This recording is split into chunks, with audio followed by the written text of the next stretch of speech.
In this video, I'll introduce another mechanism for nucleophilic substitutions. It's called the SN1 mechanism. In general, all nucleophilic substitutions have a reaction equation that looks like this. We have a carbon species attached to an atom in a leaving group. This atom should be more electronegative than the carbon it is attached to, giving the carbon an electrophilic character. This leaving group will be replaced with a nucleophile, giving us a new compound with a new nucleophile attached. The specific mechanisms for these types of substitutions that we are concerned with are called SN2 and SN1. SN stands for substitution nucleophilic, and the 2 stands for bimolecular. These are usually second order kinetics. The 1 stands for unimolecular or first order. So we'll explain more about this in a minute. We've already covered this SN2 mechanism, so now let's look at the SN1 mechanism. The SN1 mechanism is a 2-step process, with the first being the slowest. In this step, the leaving group leaves, taking both electrons from its bond with carbon. This leaves a carbocation.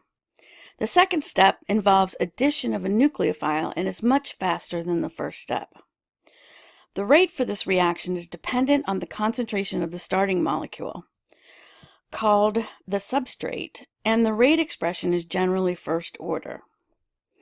Since the intermediate has sp2 hybridization, its geometry is trigonal planar.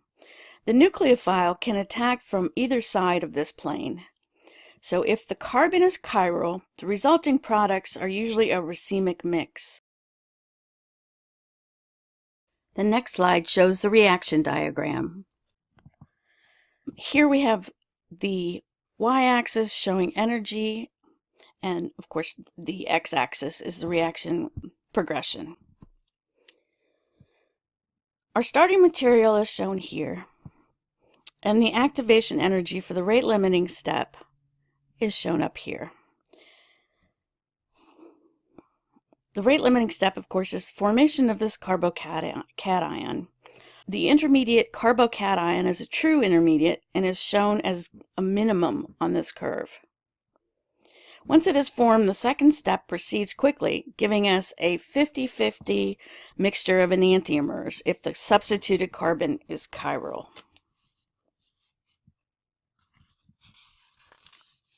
There are certain reaction conditions which favor the SN1 mechanism. I'll go into detail on each of these in a minute. The substrate must form a somewhat stable carbocation. A good leaving group is necessary for the rate-limiting step. A polar, usually protic, solvent is a must to stabilize the carbocation and the leaving group. Of lesser importance is the nucleophile. This isn't the case for the SN2 mechanism, as you have already seen. Several aspects of the substrate can stabilize the carbocation. Here we see a carbon bonded to 3 other carbons. This is called a tertiary carbon. Next to it is a secondary carbon bonded to 2 other carbons and a hydrogen. Then we have a primary carbon, and finally a methane carbocation. When the reaction can form a tertiary carbocation, the SN1 mechanism is usually followed. If a secondary carbocation can be formed, SN1 is also likely, but not always. Rarely do primary carbocations form. So molecules in which the substituted carbon is tertiary are almost always SN1 reactions. This can be explained by 2 effects. The first is that alkyl groups are electron donating. There's also a phenomenon known as hyperconjugation that can occur between the bonding lobes of a carbon with sp3 hybridization and the vacant p orbital of the carbocation. Hydrogens cannot provide this hyperconjugation. Allylic and benzylic resonance can also stabilize carbocations. In the top instance, the molecule has 2 resonance structures. Remember, this isn't a rearrangement like a methyl or a hydride shift. Neither resonance structure really exists. The true nature of the molecule is a mix of both structures. Down here, we see a benzylic carbocation, and it's 4 different resonance structures. Note that it is nominally a secondary center, yet the SN1 mechanism predominates. Whenever a carbocation is formed, we have to look for possible rearrangements, either alkyl or hydride shifts. An example of a hydrate shift is shown here. The carbocation is secondary. It's bonded to a carbon in this R group and this carbon.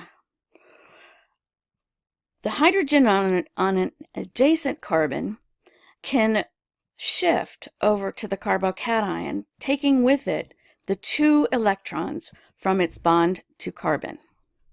This results in a new carbocation. In this case, now we have a tertiary carbocation, and it has greater stability than the original configuration. This will cause the nucleophile to add at a different carbon from the one that the leaving group left, so our products will be different than we might have expected. A methyl shift is very similar. Here we start out with a primary carbocation. These are not favored at all and seldom the dominant mechanism when substitution is done on a primary carbon. But it is easier to see here where the rearrangement occurs. Here, the methyl group and the electrons in its bond can shift over to the carbocation. This causes a new carbocation to be formed here. This carbocation is tertiary, which is much more stable than the starting primary carbocation. Also necessary for an SN1 mechanism to take place is a good leaving group. The best leaving groups are conjugate bases of strong acids. We know that the stronger the acid, the weaker the base, so these are very weak bases. The best leaving group is called triflate, which is trifluoromethyl Then we have the halide ions in order of decreasing basicity, then tosylate, which is para-toluene sulfonate, and methyl sulfonate, more commonly known as mesylate, and then finally water. You might ask how water can be a leaving group.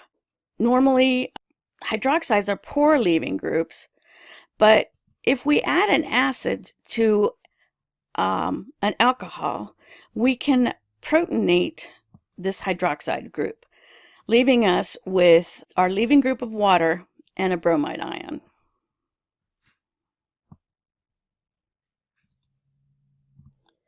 A polar solvent is necessary to stabilize both the carbocation and the leaving group, which is often negatively charged. In fact, we can look at the energy required to ionize tert butyl chloride, which is really 2-chloro-2-methylpropane, to see this.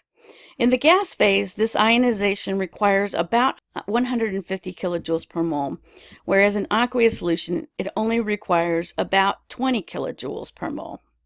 The difference in energy is due to the solvation of the cation and the anion. Unlike the SN2 mechanism, the strength of the nucleophile is not as important in the SN1 reaction. The rate-limiting step is the formation of the cation, and many reactions proceed with the same rate, regardless of the nucleophile. Even poor nucleophiles, like alcohol groups, can serve as a nucleophile in SN1 reactions.